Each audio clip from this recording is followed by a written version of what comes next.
Saudara dijanjikan bekerja sebagai penyanyi di Malaysia. Seorang warga Asahan, Sumatera Utara malah menjadi korban perdagangan orang di Kamboja. Korban pun meninggal dunia setelah sempat meminta bantuan keluarga untuk membantu memulangkannya.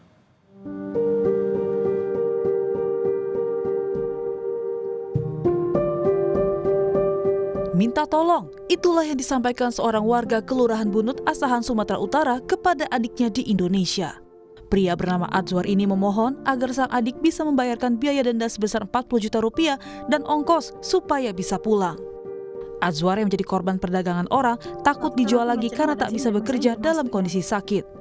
Menurut pihak keluarga, korban awalnya dijanjikan oleh seseorang untuk bekerja sebagai penyanyi di Malaysia. Namun, justru dijual ke salah satu perusahaan scammer di Kamboja. Korban mengaku mengalami penyiksaan dan meminta bantuan untuk bisa dipulangkan. Pihak keluarga sempat mengirimkan uang, namun kemudian justru mendapat kabar korban telah meninggal dunia. Kami sempat mengirimkan uang, Bang, sebesar 15 juta di tanggal 7 ya? Tanggal 7. Setelah 5 menit kami mengirimkan uang, dia lepas kontak, nggak ada kontak lagi, mati handphonenya. Terus kami di tanggal 13 dapat kabar bahwasanya si Azwar ini meninggal dunia. Karena dia bilang dia tidak tahan Bang dengan penyiksaan. Kalau nggak dapat target dia kena setrum. Si Azwar ini ilegal datang ke Kamboja. Kalau untuk dipulangkan jenazahnya, pihak keluarga yang menanggung biayanya sebesar 160 juta. Kini keluarga Azwar berharap pemerintah Indonesia bisa membantu pembiayaan pemulangan Azwar agar jenazahnya bisa dimakamkan di kampung halamannya. Armendo Sinaga, Kompas TV Asahan, Sumatera Utara.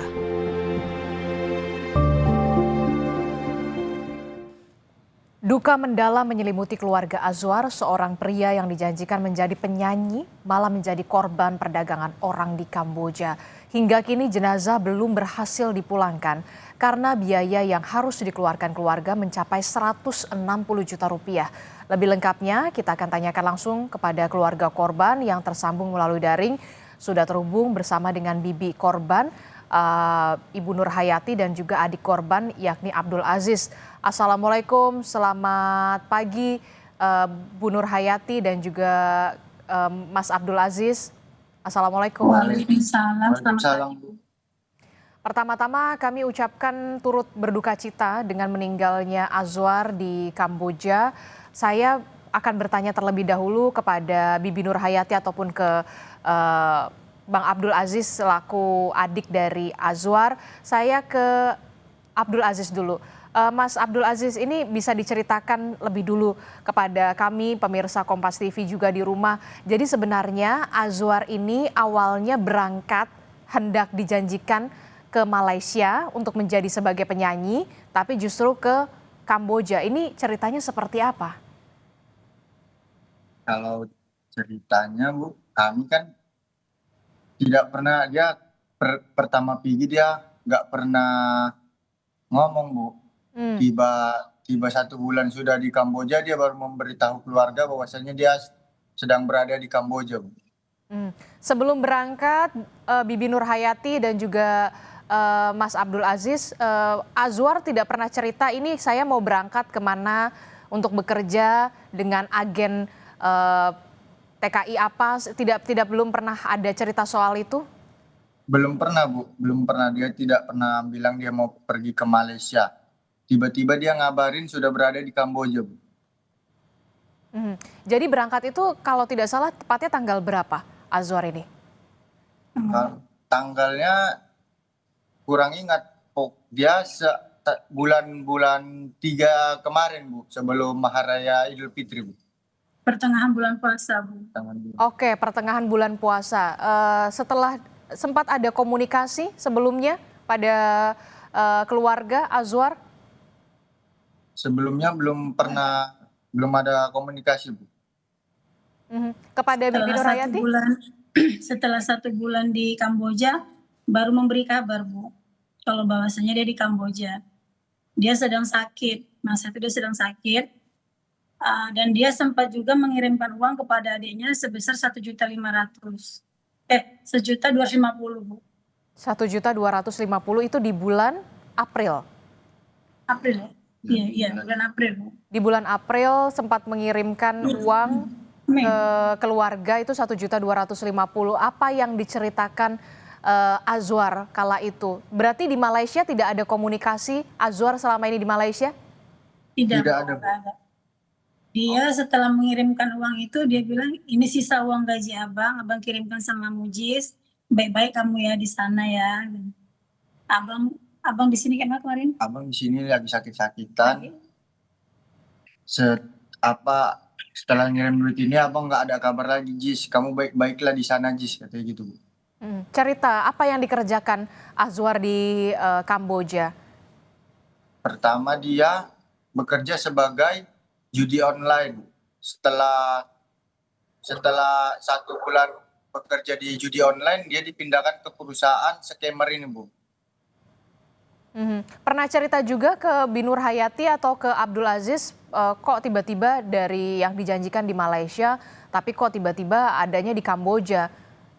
Iya, karena dia dari Indonesia ke Malaysia, Bu. Pada masa itu dia dijanjikan ke Malaysia mau sebagai penyanyi. Mhm, Tahu-taunya dibawa sama agennya ke Kamboja. mhm. Agennya itu keluarga tahu dari mana? Enggak, Bu. Karena kepergian dia pun kami nggak ada yang tahu, nggak ada pamit sama keluarga. Oke, tidak ada pamit. Berarti terakhir komunikasi dengan pihak keluarga itu kapan? Di tanggal 7 Juni semalam. 7 Juni, apa yang dikomunikasikan atau diceritakan oleh Azwar kepada pihak keluarga kala itu? Dia meminta uang denda sebesar 40 juta untuk denda dia mau pulang ke Indonesia. Mhm. Dan kami tidak memiliki uang sebesar 40 juta. Jadi kami minta kurang, mau 15 juta. Nggak apa-apa 15 juta dikirimkan. Katanya. Saya jamin, itu yang ngomong bosnya Azwar kali ya, Bu ya. Bosnya Azwar ya kan? Bosnya Azwar yang bilang, yang menjaminkan, abang kamu saya jamin pulang ke Indonesia, tapi kirimkan uang sebesar 15 juta untuk bayar dendanya. Setelah kami kirimkan di tanggal Juni uang 15 juta itu 5 menit setelah kami mengirimkan uang itu hilang kontak, Bu. Mati terus handphonenya. Lalu sampai di tanggal 13 Juni di hari Jumat jam 8 pagi kami mendapatkan kabar bahwasanya anak kami Azwar telah meninggal dunia di Kamboja dengan melompat dari gedung lantai 3. Siapa yang mengabarkan kepada pihak keluarga bahwa Azwar meninggal dunia karena jatuh dari gedung lantai 3? Pihak KBRI, Bu. Pihak KBRI. Tapi Iya. kemudian keluarga sempat menceritakan sebelumnya pada awal Juni pernah kontak dengan Azwar dan keluarga atau bos dari Azwar ini meminta sejumlah uang, sudah diceritakan ke KBRI? Sudah. Apa tanggapan dari KBRI kala itu? Ya, Mereka masih sedang melakukan penyelidikan, Bu, ke polisi Kamboja, Bu. Sedang BAP. Apa yang kemudian diceritakan dari KBRI, apa yang kemudian menyebabkan Azwar ini harus melompat dari lantai 3 dan akhirnya meninggal dunia, berusaha kabur atau seperti apa? Diceritakan oleh KBRI? Tidak diceritakan, Bu. cuman kan sebelumnya dia memberitahu pada keluarga kalau dia mendapatkan penyiksaan, Bu. Disekap dan disetrum berkali-kali. Oke. Itu aja. Oke, jadi Azwar sebelum akhirnya dikabarkan meninggal dunia kepada keluarga sempat bercerita mendapatkan penyiksaan dari siapa, Bu? Dari Scammer. perusahaan scammer itulah, Bu, yang bekerja di situ semua. Bos-bosnya lah mungkin. Jadi penyiksaannya tuh berupa apa, Bu? Kalau dia tidak kejar target atau seperti apa, Azwar waktu itu cerita?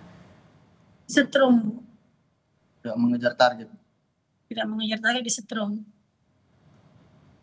Tidak mencapai target kemudian disiksa begitu ya? Iya, disetrum berkali-kali, Bu. Itu cerita dia kepada keluarga. Tidak ada yang membantu, tidak ada yang bisa dibantu membantu di sana, KBRI tidak bisa dikontak atau seperti apa? Sebelumnya belum ada, Bu. Kami berkomunikasi dengan pihak KBRI setelah pihak KBRI mengabarkan bahwasanya anak kami meninggal di Kamboja. Tapi Azwar sempat meminta pertolongan ke KBRI atau tidak kala itu? Sempat Bu, sempat. Sempat? Sempat minta tolong, sempat Bu. Azwar pernah cerita, terus apa tanggapan atau respon dari KBRI kala itu? Belum ada dapat respon dari KBRI Bu saat itu Bu. Oke, jadi Azwar ini sempat mengontak juga KBRI, tapi kemudian tidak direspon, tidak diberikan tidak direspon, diabaikan begitu ya? Iya Bu. Apa yang diceritakan oleh Azwar kala itu ke KBRI yang kemudian diceritakan juga kepada keluarga? Bibi Nur Hayati atau Mas Abdul Aziz? Iya, coba bisa diulangi Bu. Kala itu Azwar mengontak KBRI untuk berupaya meminta pertolongan. Dari Azwar sendiri bercerita kala itu ke keluarga seperti apa? Mengontak KBRI tapi tidak direspon, seperti apa ceritanya? Itu saya juga tahu ya, Bang. Saat itu kan dia meminta pertolongan, kan saya bilang, Bang, cobalah Bang, minta pertolongan KBRI. Bang Azwar ini ngomong, iya abang udah coba minta bantuan sama KBRI, cuman belum ada respon dari KBRI katanya gitu Bu. Oke, baik. Bisa Azwar juga cerita di sana, Azwar tidak hanya sendiri, ada juga warga negara Indonesia lain atau seperti apa? Kalau itu katanya banyak juga Bu orang Indonesia di sana Bu. Jadi mereka disekap di dalam sebuah ruangan, di dalam sebuah gedung atau bagaimana ceritanya? Tidak bisa keluar? Mereka disekap di sebuah gedung, terus mereka nggak bisa kemana-mana Bu. Memang jadi nggak bisa keluar di gedung. Oke, berarti ada juga penjagaan di sana ya yang tidak memungkinkan Azwar dan juga teman-teman WNI lainnya untuk bisa keluar dari dalam lokasi tersebut ya? Iya Bu. Oke, terakhir, nah ini bagaimana setelah sempat ditransfer juga ke pihak sana, perusahaan di sana karena sempat mentransfer 15 juta juga ya, Bi Nur Hayati ya. Tapi kemudian tidak ada kabar, kemudian KBRI mengatakan sudah meninggal dunia. Pihak keluarga seperti apa? Inginnya dikembalikan lagi kembali ke tanah air jenazah Azwar untuk dimakamkan di tanah air. Apa respon KBRI kala itu? Pihak KBRI masih menunggu kabar dari penyidik, Bu. Apa katanya? Tidak bisa dipulangkan ke Indonesia? Bisa, katanya bisa, tapi butuh proses karena kan masih dalam penyidik kepolisian Kamboja. Kalau mau dikembalikan ke Indonesia, kita butuh waktu lama. Terkait dengan 160 juta rupiah itu, benarkah baru bisa dipulangkan ketika menyetorkan uang 160 juta rupiah dari pihak keluarga? Begitulah Bu katanya. Itu diserahkan kepada siapa? KBRI atau seperti apa uangnya? Itu semalam belum sempat kami bicarakan sampai ke situ.